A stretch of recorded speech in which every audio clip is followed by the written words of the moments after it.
Alright guys, so today's video we're going to go over the charging system on one of these old Fords. This one right here has a 1G alternator. The first one's there's two different cases. There's a small case and a big case. Today we're going to be discussing this type of alternator, and this one is equipped with an external regulator. Alright, so what we'll do to test this out, we're going to start up the engine and we're going to verify that the volt on the battery is charging.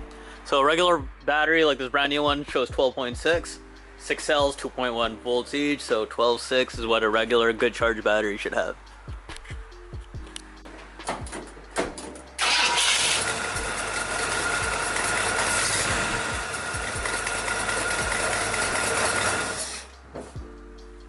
So what we got in this case is we got a battery that isn't charging.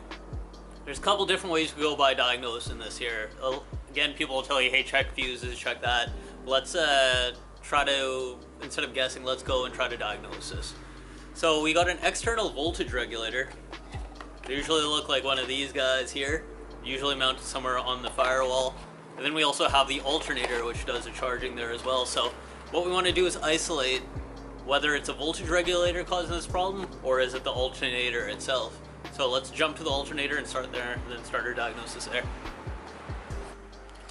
Okay, the angle's not the best here, guys, but I'll overlay some image right here. So you can see on the alternator, we're gonna have a couple different terminals here. So we're gonna have one big gauge one, which is going to be the big gauge one's gonna be our battery 12 volts. So we can take our test light and touch that there. It's glowing red, which means we got voltage here. I'd use a multimeter to make sure you got a good 12 volts there. You're gonna have one ground wire, which you could check by just flipping the polarity on your test light. So switching the, instead of going negative positive, we're going to go positive to negative on our ground terminal, and it's going to be the one at the very bottom right there. You see my test light is glowing green, which means ground. Good test light, I'll drop a link below if you guys want to buy one of these. And then also your last one that you want to check is going to be your field wiring. In this case, the field wiring is going to be this one, which is, it should be a white wire in this case. This is what comes on when your voltage regulator tells it to come on. So, and this one should have 12 volts when when it should be, when there's a command for it to be charged. So we'll start the engine, we'll put our light here and see if we got 12 volts here. If we do have 12 volts here, that means our alternator isn't doing its job charging, so we'd have a bad alternator.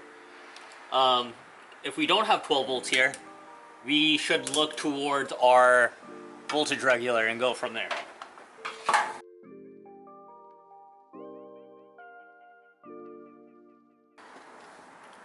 The engine was a little bit loud to talk over, but we did not have 12 volts here.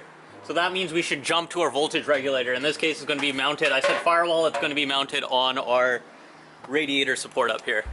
Here's a good little test as well for you guys. If you want to just if you just want to isolate the voltage regulator itself, you could apply 12 volts directly to the field wiring. I'm just going to be using my test light as a jumper. Be careful when you do this, and I'm going to jump the terminal from positive to the field with our, yeah, we can see it in frame, with our voltmeter in place, and with the engine running obviously, and we're going to check if the voltage increases. You don't want to do this too long because you'll have an overcharging situation. So you just want to touch it for a little bit, make sure you got a good connection, and then verify that we're at least getting above 13 volts with the two terminals crossed.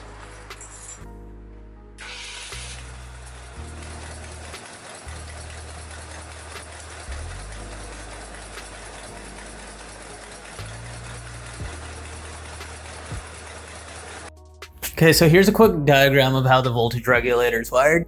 So we got 4 terminals. In my case, the S for the stator terminal wasn't used on the alternator or the regulator. If you guys know why, I haven't looked too much into this, but if you do know so, please let me know in the comments below. In my case, I only had 3 wires going to here. So we got the 12 volts that are going to the A plus terminal, or A in this case. That one's just a 12 volts that's always on a battery, 12 volts. So that one was bridged into the starter solenoid there on the battery side, but that just gets a full 12 volts. The I is coming from the ignition switch. That also in this diagram goes to the indicator light, but that gets the 12 volts for when the ignition is turned on. And lastly, the F is a field wire, that white wire in this case, that goes from the regulator to the alternator. What I also noticed in this case was that the ground that was on the alternator, the big gauge one that was showing ground on the bottom side of the alternator, that one didn't get grounded to chassis. That one got grounded directly, in this case, to the bracket on the voltage regulator. So I made sure the regulator that I installed had a good ground. And then I also verified a ground-to-ground ohms test, made sure that was all good on the ground terminal. But the ground terminal that goes on the alternator gets grounded, in this case, to the voltage regulator. I don't think it matters too much, but I did it how this wiring diagram does, and it seems to be working for me. So quick check for voltage on the A terminal, you should get 12. You should check for voltage on the I terminal. Key on, you should get 12 volt when switched. And then the field wire, the one that's going to activate the alternator, the F, or white wire in this case, with the engine running, that F should turn on and off. That'll regulate the voltage. So I wasn't getting 12 volts coming out of my F terminal here that goes to the field terminal on the alternator. So that showed me that the voltage regulator in this case was not turning on. So I replaced it, and this was the results we got.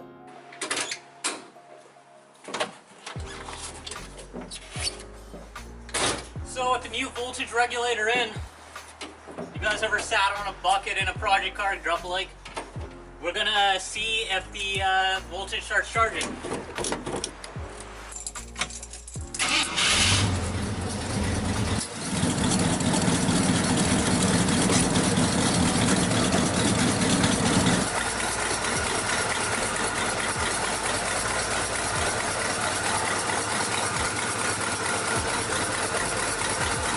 Alright guys, here you go. Simple diagnostics on how to check your charging system on these older Fords. Mercury Fords, same thing.